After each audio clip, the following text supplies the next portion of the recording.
各位健康之道的朋友们，大家好，我是蔡志林。今天坐在这里，想跟大家掏心窝子聊一些可能不太中听，但绝对重要的话。我在台湾南部一家规模不小的银行，从青涩小伙子做到现在，整整待了28个年头了。今年也迈入了52岁，可以说我人生大半的光阴都在这间银行的大厅、柜台、会议室里度过。我看过凌晨4点金库的灯光，也经历过雷曼风暴时客户挤满大厅的恐慌。我帮新婚夫妇办过第一笔房屋贷款，也替白发苍苍的长辈处理过一辈子的积蓄。钱这东西进进出出，来来往往，像水一样，而我就像个看了几十年水文的老观测员。但今年我这心里头老是觉得不踏实，那种感觉啊，不是暴风雨来临前的电闪雷鸣，而是像闷热夏天午后，空气沉甸甸的压下来，让你胸口发闷，知道一场大雨躲不掉，却又说不准它什么时候来，到底有多大。这种不安和我过去经历过的任何一次金融风波都不一样。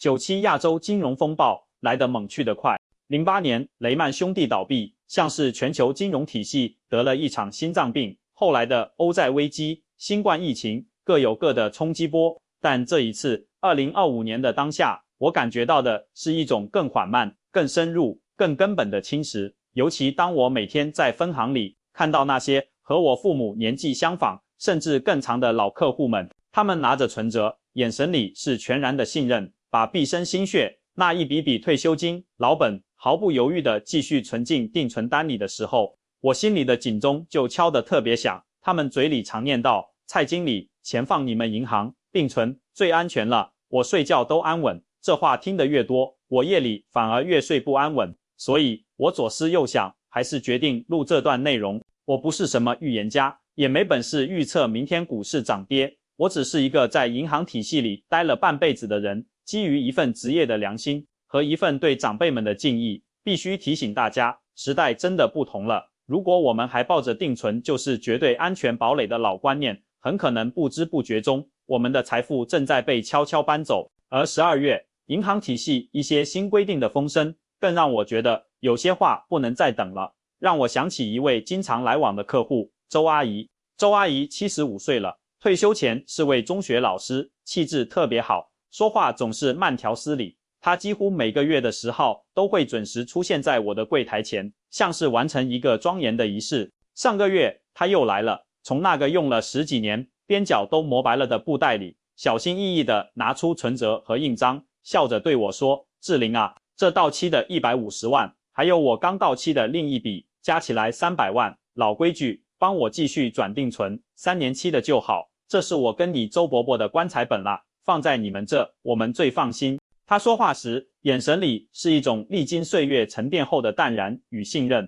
我接过那些资料，手指放在键盘上，习惯性的要输入指令，但那一刻，我的手指头就像被冻住了一样，按不下去。棺材本最放心这几个字像针一样扎了我一下，我心里翻腾的厉害。周阿姨信任的是我，是这家银行，更是定存，这个她认知里如同磐石般的制度。但我从内部看到的风向、数据、会议简报都在告诉我，这块磐石底下暗流汹涌。如果我今天什么都不说，只是微笑着帮他办好手续，送他离开，那我是不是辜负了这份沉甸甸的信任？我是不是成了那个明明看到前方有坑，却不对亲人喊一声的旁观者？像周阿姨这样的长辈，在我们银行，在全台湾成千上万，他们成长于经济腾飞、储蓄至上的年代，一生的财务观念就是勤劳节俭、存钱防老。银行，尤其是定存，对他们而言，不仅仅是金融机构，更是安全的代名词，是风雨飘摇世界里最可靠的锚。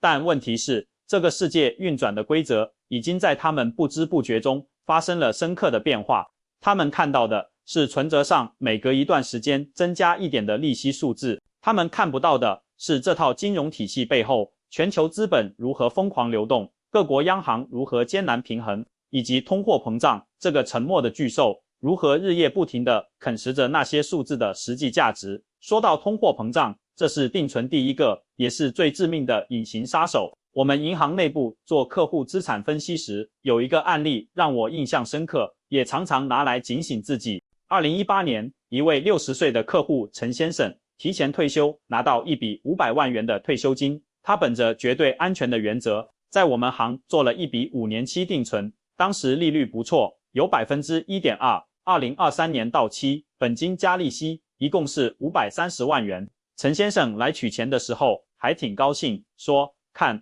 放了5年，多了30万，不错不错。从单纯的数字上看，确实是赚了30万。但如果我们把时间这把尺子放进去，结果就完全不一样了。那5年间，台湾的物价涨了多少？我们不说复杂的 CPI 指数，就说最实在的感受。5年前，一碗不错的牛肉面大概120元，现在没有180，你可能吃不到。5年前，一罐3公升的食用油200块油枣，现在动不动就280、300，更别提房价、医疗费用了。我们内部用模型算过，他那530万元的实际购买力，经过5年通胀的冲刷，大概只相当于2018年时的425万元左右。什么意思？就是他辛苦存了5年，数字多了30万，但能买到的东西反而比5年前少了将近75万才能买到的东西。他赚了30万，却亏了购买力。这不是银行偷了他的钱，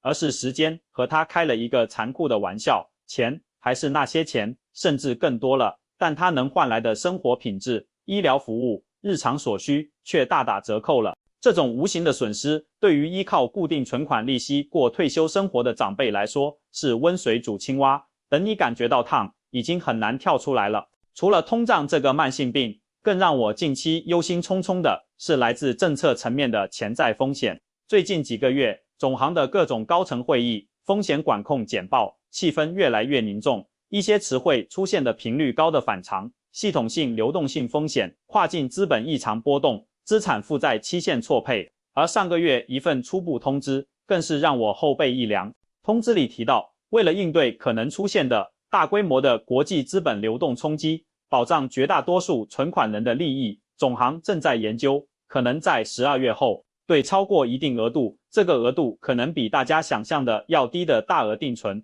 实施一项叫做灵活赎回安排的机制。这个名字听起来很专业，甚至有点为客户好的意味，但它的实质，用大白话说就是，一旦金融体系遇到剧烈的非正常的波动，银行有权对你存入的大额定存暂停或延迟你的提款要求。这不是我危言耸听，也不是银行不讲信用，而是在极端压力测试下，银行为了不垮掉，不得不做的自保措施。历史上不是没有先例。2023年，新竹某农会因为投资失利出现挤兑，当时就紧急冻结了大额存款的兑付。我有个同行当时就在现场，他后来跟我描述，银行大厅里挤满了惊恐、愤怒的储户，有要付货款的小老板，有等着交学费的家长，最让人心碎的是一位头发花白的老伯伯，他握着存折，老泪纵横地拍打着柜台玻璃，声音嘶哑地喊：我老伴在医院 ICU， 等着这笔钱换仪器，这是救命的钱啊！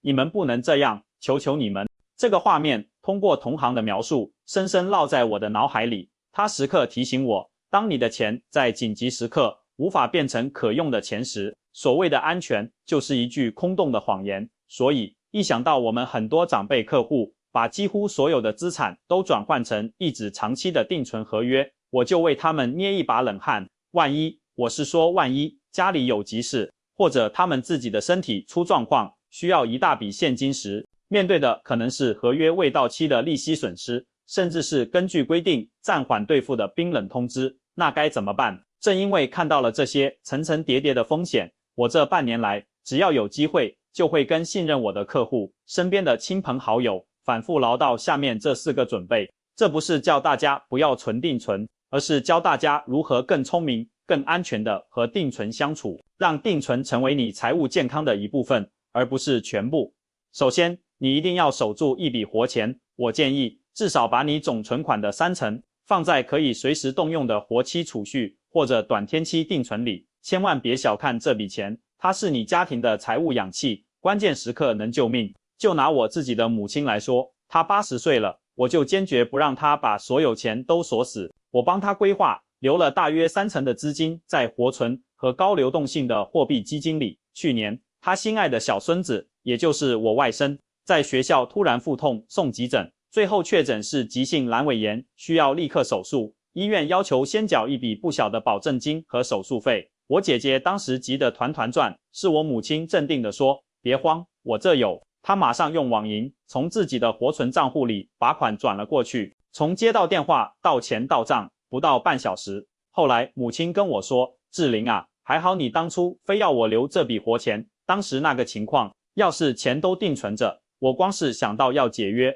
算利息、跑流程，头就晕了。孩子的病可等不了啊，除了大病急症，生活中多少意外开销，老房子水管突然爆了要紧急维修，子女一时周转不灵需要支持，甚至就是想赶在涨价前帮孙子买一份好的保险。这些时候，活钱的价值就体现出来了。它代表的是一种从容和选择权，让你不被死钱绑住手脚，在生活突然出击时能有招架还手之力。第二，要懂得给你的财富穿上一件防弹背心，用来对抗我前面说的那个隐形杀手——通货膨胀。这件防弹背心就是像黄金或者那些追踪大宗商品、抗通胀债券的 ETF 基金。我知道很多长辈觉得黄金是老古董，基金股票又太危险，但我想请你换个角度想，我们存钱是为了什么？不是为了看数字变多，而是为了确保将来能买到我们需要的食物、药品、服务，对吧？那如果物价一直涨，我们存的钱购买力一直下降，不就背离初衷了吗？黄金几千年来都是全世界公认的终极货币，当纸币信用动摇，通胀高企时，黄金的价值就会凸显。我不是叫你买金条藏在家，那也有安全问题，而是可以通过银行或券商购买黄金 ETF， 它就像一张代表黄金的凭证，价格跟着国际金价走，买卖方便，也不用担心保管。另外，也有一些基金是专门投资抗通胀债券的，这种债券的本金和利息会随着通胀率调整，目的就是帮你抵消通胀的侵蚀。在我自己的退休金规划里，我就固定拿出一部分比例，定期定额的买进一些黄金 ETF 和这类抗通胀基金。我不指望它们暴涨让我发财，它们的作用是稳定军心。当看到物价普涨新闻心里发慌时，看看这部分资产的价值往往也在稳健增长，心里就踏实很多。这就好比家里除了存折，还在后院悄悄埋了一个应急宝箱，让你面对经济风雨时多一份底气。第三，如果你还是喜欢定存的踏实感，那么请一定学会阶梯式存款法，千万不要把所有钱一次存成同一个长期线。什么叫阶梯式？我举个例子你就明白了。假设你现在有一笔300万的闲钱，打算存定存，错误的方法是300万全部存3年期。这样做的缺点是，这300万在这3年里完全被锁定，中间有任何急需，提前解约利息会大打折扣，损失惨重。正确的方法是把300万分成3份，每份100万，第一份100万存1年期，第二份100万存2年期，第三份100万存3年期。等到第2年，第一笔1年期定存到期了，如果你当时没有急用，就把它转存为一个新的3年期定存。这时你手上就有一笔2年后到期的原第2笔，一笔3年后到期的原第3笔，和一笔新存的4年后到期的钱。如此循环操作，你每年都会有一笔定存到期，资金就像活水一样流动起来。这样做的好处太多了，一是保持了流动性，每年都有钱到期可用，应对突发状况；二是能抓住利率上升的机会。如果明年加息了，你到期的钱就能以更高利率存进去。三是心理感受好，不会觉得钱被套牢很久。这个方法是我教会我很多客户的，他们用了之后都说感觉对钱的掌控感强多了。第四，这是一个至关重要但最容易被忽略的原则，千万不要把所有的钱都存在同一家银行。我们中国人讲人情，在一家银行待久了，和经理熟悉了，就自然而然把所有业务都放在这里，觉得方便又安心。但这是财务上的大忌。存款保险制度，每家银行对每个存款人的保障额度是有限额的，目前是300万新台币。